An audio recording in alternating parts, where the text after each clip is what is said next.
Dans cette vidéo, on va voir ensemble les 10 erreurs qui t'empêchent de dépasser les 5000 dollars de chiffre d'affaires par mois avec ton agence OFM. Ok, donc c'est parti. Donc pourquoi est-ce que 90% des managers OFM échouent? Tout simplement parce qu'ils réalisent justement une de ces 10 erreurs-là. C'est vrai que moi, ça fait un petit peu plus de 2 ans maintenant que je me suis lancé dans l'OFM et même que je fais de la formation, ça fait même plus d'un an et donc j'ai côtoyé énormément de managers et je me suis rendu compte en fait à quel point la plupart en fait commettent systématiquement une de ces erreurs-là. Ces erreurs sont critiques et bloquent systématiquement votre croissance, peu importe vos efforts sur le reste. Corriger ces 10 points permet de multiplier par 5 ou 10 les résultats de votre agence en moins de 90 jours. Alors moi, donc, j'ai identifié vraiment ces erreurs-là après avoir accompagné plus de 110 managers OFM dans mon programme OFM Pro Stratégie. D'ailleurs, pour ceux qui sont intéressés, vous aurez soit la formation sur l'accompagnement disponible directement sur le lien en description et générer plus de 300 000 dollars avec ma propre agence en seulement un an. Et donc d'ailleurs, là on est donc le 1er novembre, donc samedi 1er novembre à 6h26 heure française. Là on est à Bangkok, donc 6 heures de plus. Et je vais vous montrer les résultats en live donc, que j'ai eu en octobre 2025, 51 957 dollars. Donc pour vous montrer un petit peu sur le dashboard, donc là on est bien le 1er novembre. Ça fait 6 heures qu'on est en novembre, donc là on a fait 400 dollars. Hier on a fait une petite journée à 2598 dollars. Et maintenant on va venir regarder directement dans Creator Reports, donc les résultats qu'on a eu donc, sur le mois d'octobre. Donc le mois d'octobre, donc on est bien à donc 51 957 dollars avec pratiquement 10 000 dollars qui ont été générés en tips, 740 en post et ensuite le reste en message. Voilà un petit peu donc pour vous montrer déjà au niveau de mes résultats pourquoi est-ce que je suis légitime de vous parler de ces 10 erreurs-là. Donc première erreur, donc ne pas analyser assez ses modèles ou alors sa modèle, peu importe si on en a une ou plusieurs. Le problème c'est que certains managers n'analysent rien du tout. Alors en fait, vous devez vraiment analyser énormément de facteurs. En fait, si on n'analyse rien, on ne saura pas exactement qu'est-ce qui fonctionne, qu'est-ce qui ne fonctionne pas et on ne saura pas du coup quoi améliorer. C'est simple, vous devez vraiment analyser chaque vidéo que vous postez. Donc si jamais vous postez sur Instagram, sur TikTok, chacune des vidéos, regardez un petit peu pourquoi est-ce que cette vidéo elle a marché, pourquoi est-ce que potentiellement elle n'a pas marché non plus. Est-ce que c'est la tenue qui était plutôt bien, pas bien? Est-ce que c'était le cadrage, la luminosité, la trend en elle-même, ce que la modèle dit? Ou vraiment la forme, enfin voilà. Essayez de réfléchir à tout ça, peut-être aussi c'est le warm-up qui n'a pas été bien fait, peut-être que le compte aussi il n'inspire pas confiance, vraiment inspecter finalement tous les paramètres que vous pouvez, que vous avez à votre disposition parce qu'ils vont venir influer sur la conversion et donc le trafic et donc l'argent, in fine. Donc les éléments autour derrière un modèle et surtout évidemment, checker vraiment le nombre de subs chaque jour, le CA que vous réalisez chaque jour et surtout la LTV, donc le panier moyen. Ça, c'est pas compliqué. On prend le chiffre d'affaires qu'on divise par le nombre de subs. Donc le chiffre d'affaires net divisé par le nombre de subs sur la même période et on connaîtra la LTV, donc le panier moyen. Mon conseil, appelez la modèle chaque semaine, analysez son contenu en détail et faites-lui des feedbacks constructifs pour améliorer constamment le contenu. Ça, c'est super important et je vois trop de managers qui se contentent simplement de venir demander du contenu à la modèle, hop, le poster. Mais non, vous êtes là pour élever la qualité. Sinon, en fait, vous ne servez à rien. Clairement, c'est pour ça que vous avez très peu de résultats et que finalement, elle pourrait littéralement avoir ces résultats-là seule. C'est pour ça. Deuxième erreur, croire qu'il est difficile de recruter une modèle française. Le problème, c'est que beaucoup justement se dirigent vers une marketplace pour recruter donc, des latinas en pensant que c'est super simple, alors qu'elles ne parlent pas français ni anglais dans les vidéos, forcément. Et donc, le contenu est beaucoup moins qualitatif. Généralement, elles sont aussi moins motivées parce que forcément, le salaire moyen est beaucoup plus bas. Elles ont besoin de beaucoup moins d'argent pour vivre confortablement. Donc la conséquence, c'est qu'il y a un plafonnement rapide de l'agence, impossible de développer une audience vraiment fidèle et engagée qui dépense régulièrement. Pourquoi? Parce que la modèle, par exemple, si vous visez le marché français, c'est le cas de la plupart d'entre vous et qui ont une modèle latina, forcément la modèle ne peut pas parler sur les réseaux. Alors on peut utiliser une voix avec Eleven Labs, avec de l'IA, mais bon, très peu en réalité le font l'effort de faire non seulement de l'audio sur les réseaux sociaux, mais aussi derrière sur OF. Là où du coup ça pourrait pallier un petit peu à ce problème-là. Encore une fois, là, très peu le font. Et en fait, le problème, c'est que ça convertit beaucoup moins. Les subs, enfin du moins les utilisateurs Instagram, n'entendent jamais la voix de la modèle. Le contenu n'est pas qualitatif. Le décor, il est vraiment pas beau. Forcément, ça fait pas du tout français. Donc, en fait, il n'y a aucun attachement. Les seuls que vous allez avoir, c'est des personnes qui sont vraiment excitées. Très peu de spenders. Parce que les spenders, ils se doutent quand même un petit peu de où est-ce que vit la modèle au bout d'un moment. Quand ils analysent vraiment bien la personne pour qui ils sont attirés, justement. Donc, mon conseil, donc, dès le début, on fait l'effort de recruter une française pour le marché francophone ou américaine pour le marché US. On peut aussi prendre une modèle française qu'on lance aux US, ça se fait aussi. L'investissement initial supplémentaire sera largement compensé par des revenus plus élevés et durables. Et quand je dis investissement, ce n'est pas financier, je ne conseille pas de payer, d'accord, des contrats forcément, ça peut être une option, mais ce n'est pas du tout pour moi le mieux. Le mieux, c'est vraiment de venir recruter de manière gratuite via par exemple le MassDM quand c'est bien fait. Voilà, ça c'est vraiment une très très bonne manière de faire. Ensuite, donc déléguer trop tôt et surtout les mauvaises choses. Problème, vouloir déléguer le chatting et le trafic sans avoir de résultats. Copier la structure d'une grosse agence dès le début. Alors oui, moi j'ai entre 20 et 25 chatteurs. Et il y a combien de débutants qui se disent ok, bon bah Melvin il fait 50K par mois, il y a 20-25 chatteurs. Si je veux faire 50K par mois, il me faut 25 chatteurs. Allez, si je veux faire 100K par mois, il me faut 40-50 chatteurs. Bref, c'est vraiment quelque chose à ne surtout pas faire parce que ce que fait en fait une grosse agence aujourd'hui n'est pas ce qu'elle a fait pour en arriver là. D'accord? Donc non seulement tu vas brûler du temps, de l'argent, enfin en fait tu vas jamais avoir de résultat si tu délègues quelque chose que tu n'as pas fait et que tu n'as pas eu de résultat. Et quand bien même tu as eu des résultats dans quelque chose, tu délègues de manière étape par étape. En fait, tu prends un chatter, tu le suis, ok, ensuite tu prends un deuxième, etc. N'essaie pas de recruter 20 en même temps, tu vas jamais réussir. Donc là, mon conseil, procède vraiment par étapes. Obtiens d'abord des résultats stables, maîtrise le processus, puis ensuite tu pourras déléguer progressivement quand tu es déjà rentable seul. Prochaine erreur, donc miser sur la quantité de trafic et pas sur la qualité. D'accord? Donc le problème, c'est que beaucoup spamment du contenu de basse qualité sur Thread et Twitter avec des phrases hyper sexualisées. Aucun désir du sub, même avec des subs sur OF, ils dépensent très peu. La LTV, donc le panier moyen, sera très difficile à augmenter. Pourquoi c'est simple? Parce qu'en fait, en postant des phrases hyper sexualisées, vous allez simplement attirer des personnes qui seront excitées et qui voudront simplement avoir du contenu gratuit, qui ne voudront pas payer parce qu'ils ne seront pas du tout attirés, vraiment amoureux de la modèle. Contrairement par exemple à Instagram ou TikTok, on peut vraiment créer du vrai désir avec du vrai contenu et surtout vraiment créer une audience sur le long terme. Et c'est comme ça finalement que derrière on aura vraiment des spenders sur OF. Donc la réalité c'est que ce qui rapporte c'est le désir pour la modèle, pas le nombre de clics ou d'abonnements gratuits. Parce que c'est ce désir-là qui va transformer un client qui va dépenser rien en un client qui va dépenser plusieurs centaines, voire même milliers de dollars pour votre modèle. Donc le conseil c'est vraiment contenu de qualité sur Instagram et TikTok pour créer du désir pour la modèle. Les subs dépensent vraiment quand ils désirent la personne, pas juste le contenu. Prochaine erreur, choisir les mauvaises modèles. C'est-à-dire que certains recrutent vraiment des modèles sans aucun critère. C'est-à-dire que la modèle, elle vous dit en appel, ok, moi par contre je suis ok mais je ne veux pas parler dans les vidéos. Je ne veux pas faire de contenu solo, donc je veux faire que de la lingerie. Je n'ai pas trop de disponibilité, je suis disponible 1 heure par semaine. En fait, ce qu'il faut comprendre, c'est que c'est une énorme erreur. Pourquoi? Parce que vous n'avez pas de critères au début, parce que justement, vous n'avez pas de modèle. Mais il ne faut pas. Il vaut mieux avoir des critères et refuser 1-2 modèles, mais ensuite avoir une très bonne modèle et bien start, plutôt que finalement d'accepter la première, de perdre du temps avec parce que la modèle ne veut rien faire et donc ça ne décolle pas. Et donc, vous perdez du temps, vous ne pouvez même pas prendre de l'expérience parce que finalement, elle ne fait même pas le minimum. Et donc ça, c'est vraiment un énorme problème. Même si vous n'avez pas d'expérience, vous devez avoir un minimum de critères. D'accord? On veut des modèles qui ont le potentiel réellement de faire de l'argent, pas une modèle, parce que sinon, des modèles qui ont aucun potentiel, il y en a plein. D'accord? Il suffit de prendre une modèle qui n'a pas envie du tout de se montrer, qui n'est pas vraiment motivée, qui ne veut pas trop faire d'argent. Et là, c'est vraiment le top, surtout qui n'est même pas attirante. Donc voilà, une grosse erreur qui limite votre potentiel de revenu dès le départ et vous empêche de créer une agence rentable et surtout stable. D'accord? Conseil, établir un minimum de critères essentiels. Il faut qu'elle ait un bon téléphone, il faut qu'elle soit vraiment motivée. Pour ça, n'hésitez pas à lui dire tu veux travailler avec nous? Ok, maintenant on va t'envoyer 5 réels à faire avec évidemment quelques conseils. Ensuite, vous allez voir un petit peu la qualité du contenu qu'elle va vous faire et surtout la rapidité de la délivrabilité. Bref, est-ce qu'elle vous rend ou pas rapidement les réels? C'est super important.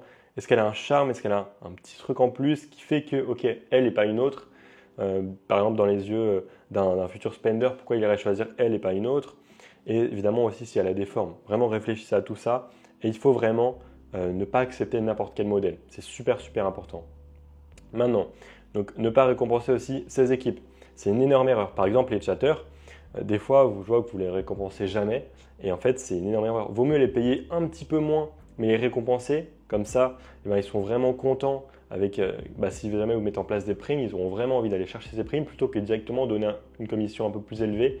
Et au final, en fait, il n'y aura pas du tout cette petite envie, cette excitation d'aller chercher vraiment la prime et d'aller surperformer. C'est vraiment ça l'objectif. Nous, par exemple, dans l'agence, ce qu'on a fait, c'est 120 $ de prime par semaine. Donc par mois, ça fait 480. Donc ce qui représente à peu près, je dirais, 1% du chiffre d'affaires qu'on fait. Et c'est super important. Pourquoi? Parce que justement, En fait, chaque semaine, on va prendre 3 chatteurs. Le premier, il aura 50 dollars de prime, le deuxième 40, 30. Et en fait, c'est vraiment en fonction d'eux-mêmes, en fonction par exemple de leur chiffre d'affaires de cette semaine avec la semaine d'avant.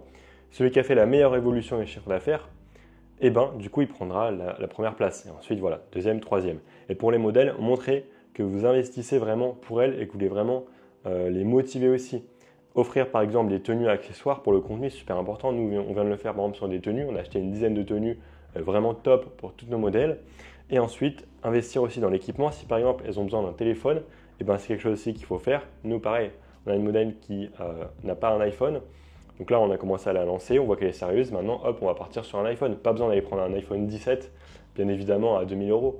Prenez simplement un iPhone 12, 13 à 2, 3, 400 euros peut-être.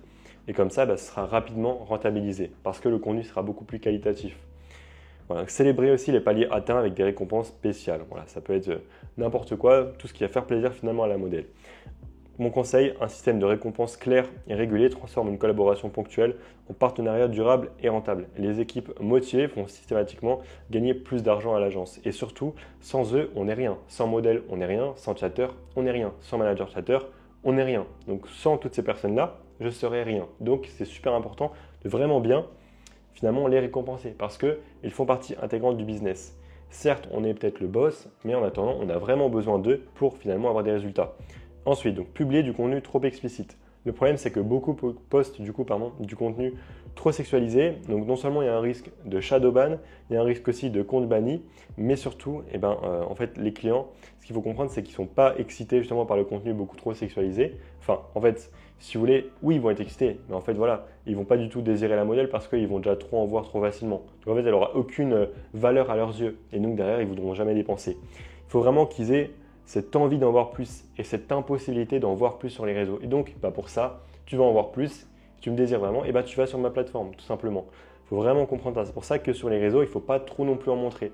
Il faut essayer quand même d'être soft, mais pas non plus trop, parce que le but, c'est pas non plus de n'attirer personne. Il faut quand même vraiment donner en fait envie, créer cette petite excitation qui va venir donner envie aux subs, d'aller en voir vraiment plus sur OF. Parce que justement, ils désirent la modèle.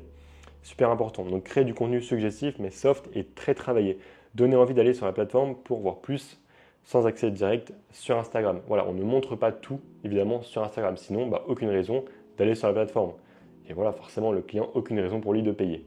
Super important. Ensuite, ne pas traiter son agence comme une entreprise.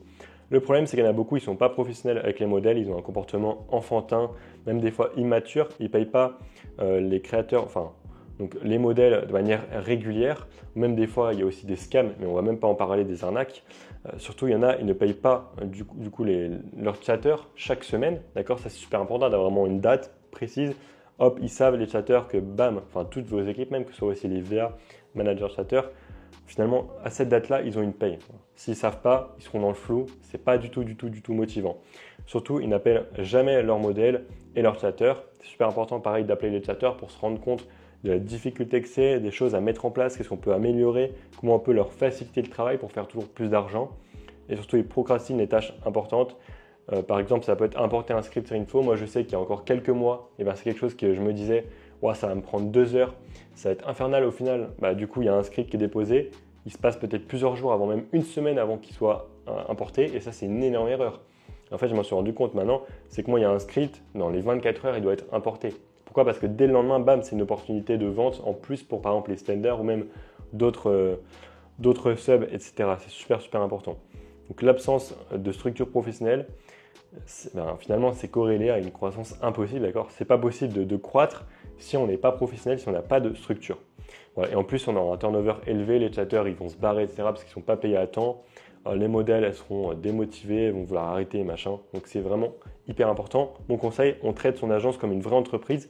On investit dans des outils, par exemple comme Inflow. Bitcoins, j'ai noté Bitcoins, mais ça peut être autre chose, ça peut être Linkscale, Linktree, peu importe. Et on établit donc des routines d'appel hebdomadaires avec nos équipes, chatter, manager chatter quand on en a, et aussi modèle. Voilà, évidemment séparés. Et on respecte les engagements de paiement et on documente tout avec son équipe pour les motiver, leur expliquer qu'est-ce qui fonctionne bien, qu'est-ce qui fonctionne moins bien, pourquoi est-ce que là on a eu une hausse du chiffre d'affaires, pourquoi est-ce que là on a eu une baisse, etc.